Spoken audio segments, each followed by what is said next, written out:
is a world of compensations. He who would be no slave must consent to have no slave. Abraham Lincoln. 1829.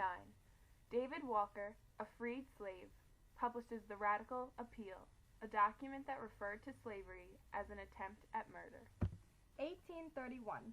William Lloyd Garrison, a white abolitionist, founded The Liberator, a newspaper that advocated the emancipation of all slaves.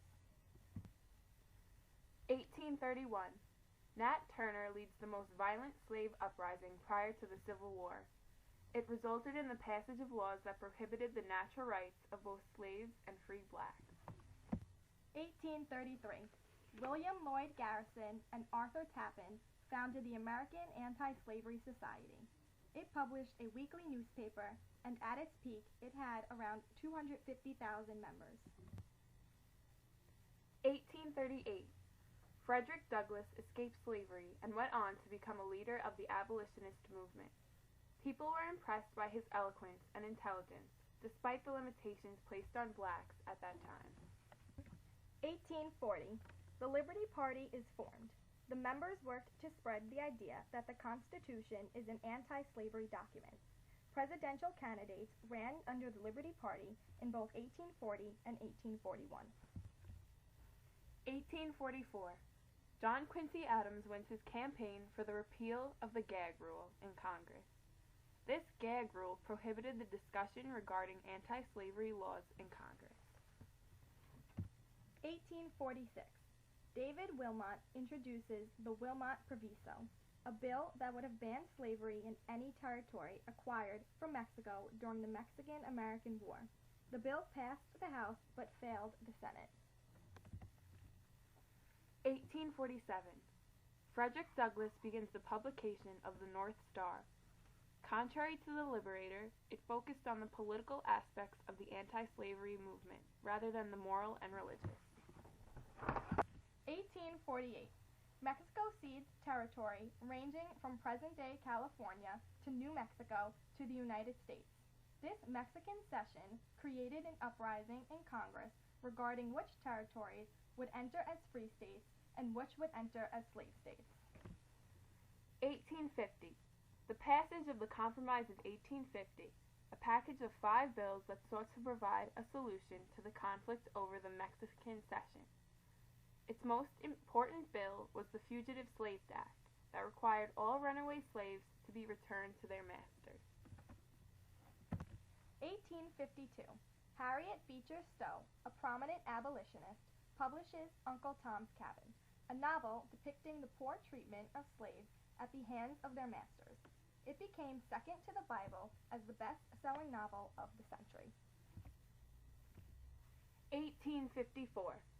Kansas-Nebraska Act, the first time new territories' positions on slavery was determined by popular sovereignty rather than by the terms of the Missouri Compromise.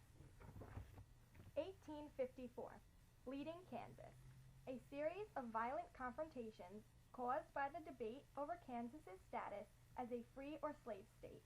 It prefaced the upcoming Civil War. 1854. The Republican Party was formed as an anti-slavery party. The party's first victorious presidential candidate was Abraham Lincoln in 1860.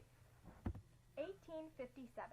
The Dred Scott case is taken to the Supreme Court, and Chief Justice Taney and his court proclaimed that slaves are not protected under the Constitution, can never be citizens, and are the property of their owners. 1858. Lincoln-Douglas debates, a series of 7 debates between Abraham Lincoln and Stephen Douglas for Senate in Illinois. Although Lincoln was defeated, the arguments he made during these debates regarding slavery fueled his presidential campaign in 1860. 1859. John Brown leads a raid at Harper's Ferry, a United States arsenal, to seize weapons and rally up slaves into rebellion. He was stopped by the Marines, led by Robert E. Lee. 1860. Abraham Lincoln is elected president! His opposition to slavery leads to the gradual Southern secession from the Union. The Civil War. Fought over the issue of slavery. deadliest war in American history. Victory for the North put an end to slavery and the Confederacy. Strengthened the federal government. 1861. 7 Southern states seceded from the Union and formed the Confederate States of America. Robert E. Lee became president of this confederacy. This was the start of the Civil War. 1863. Abraham Lincoln's Emancipation Proclamation officially freed all the slaves in the Confederate States that refused to rejoin the Union. It made abolition and reunion major goals of the war. 1865. The 13th Amendment officially outlawed slavery and all other forms of servitude. It was the first of the 3 Reconstruction Amendments. 1868. The 14th Amendment, the Civil Rights Act, granted citizenship to African Americans and prohibited states from depriving people of their natural rights. 1870. Ratification of the 15th Amendment prohibits states from denying citizens the right to vote based on race. Harriet Tubman was an escaped slave, made 13 missions to rescue over 70 slaves using the Underground Railroad. The Underground Railroad was a network of anti-slavery safe houses that ensured safety of slaves until they made it to the North. William Garrison published The Liberator, founded the New England Anti-Slavery Society, co-founded the American Anti-Slavery Society, saw the Constitution as a pro-slavery document, and encouraged the separation of the Union. Frederick Douglass, prominent abolitionist speaker, wrote an autobiography. At that time, skeptics questioned his literacy and competence because of his slave heritage,